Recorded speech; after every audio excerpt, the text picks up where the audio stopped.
Blessed day sa inyo lahat mga kapatid. Welcome muli sa ating social media apostolate na Salmot, salita. Dalagin ko na ang bawat sa inyo, saan man kayo naroon sa iba't ibang panig o sulok ng mundo, kayo ay nasa mabuting kalagayan. Ngayon po ay araw ng linggo, ikalimang linggo sa Pasko ng muling pagkabuhay. Kaya sa inyong lahat, the Lord is risen. Hallelujah. Hallelujah. Mga kapatid, sa ating pagpapatuloy ng ating pagdiriwang ng Pasko, ng muling pagkabuhay ng ating Panginoon, ang ating Ebanghelyo ay mula sa Ebanghelyo ni San Juan chapter 13, verses 31 to 33a, then verses 34 to 35. Sa ating Ebanghelyo ngayon ay unti-unti ni Kristo ipinahayag ang kanyang sarili patungkol sa kanyang pag-alis, yung tinatawag na ang kanyang ascension, pagbabalik sa kanyang Ama. Sabi niya, "My children, I will be with you only a little while longer.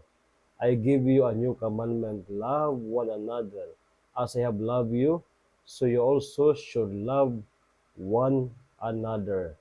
This is how all will know that you are my disciples, if you'll have love for one another."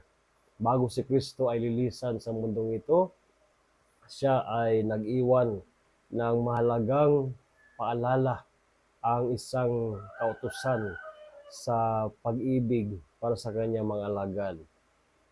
I give you a new commandment, love one another.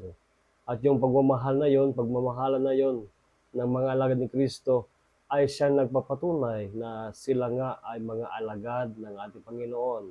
Diba, narinig natin, God is love. Kaya kung tayo ay talaga mga anak ng Diyos, nakikita sa ating pamumuhay sa pamamagitan ng ating pagmamahalan na tayo talaga ay tunay na mga anak ng Diyos. Kaya katulad ng mga alagad ni Kristo, tayo ay inanyayahan at tinatawagan na isabuhay natin ang kautusan ng Panginoon na magmahalan. Kaya ano man ang mga nangyari sa nakaraang eleksyon na marami siguro ay nasaktan, hindi ibig sabihin sapagkat tayo ay nasaktan, tayo ay hinto na sa pagmamahal sa ating kapwa. Hindi po ganyan. Ang masaktan ay bahagi ng pag-ibig. Ika nga, sabi nga, love until it hurts. Kung talagang tunay tayo na nagmamahal, kahit ang sakit ay ating yayakapin, tatanggapin natin sa buhay natin. At yung pagmamahal na yun ay siyang magdudugtong muli kung ano man ang nasira o kaya na medyo nalagay sa langanin ang ating mga relasyon dahil sa mga nangyaring eleksyon. Kaya sa magitan ng pagmamahal na yun, tayo ay tinuturuan na mag-move on, mag-let go.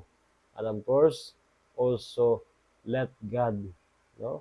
Hayaan ng Diyos na muling gabayan tayo bilang mga mananampalataya ng ating Panginoong Hesus Kristo. Kaya hingin natin sa Panginoon araw-araw na sana ay lumago tayo sa pag-ibig. So again, a blessed day sa inyong lahat at naway pagpalay kayo ng Panginoon sa araw na ito kasama ang inyong mga mahal sa buhay. At maraming salamat sa inyong pagsuporta sa ating social media apostolate na Salmot Salita. Napakahalaga po mga kapatid. It is not about me, itong Salmot Salita.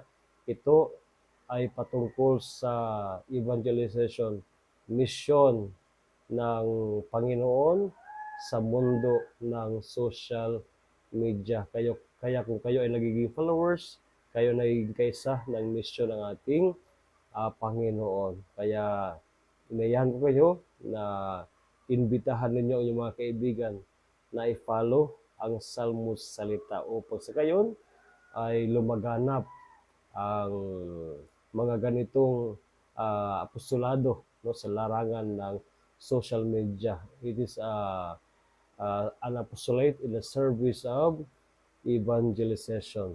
So may the Lord may continue to bless you all, bless your family, at ingat po kayo lagi, lalo na sa araw na ito. And of course, rest assured of my prayers for each one of you.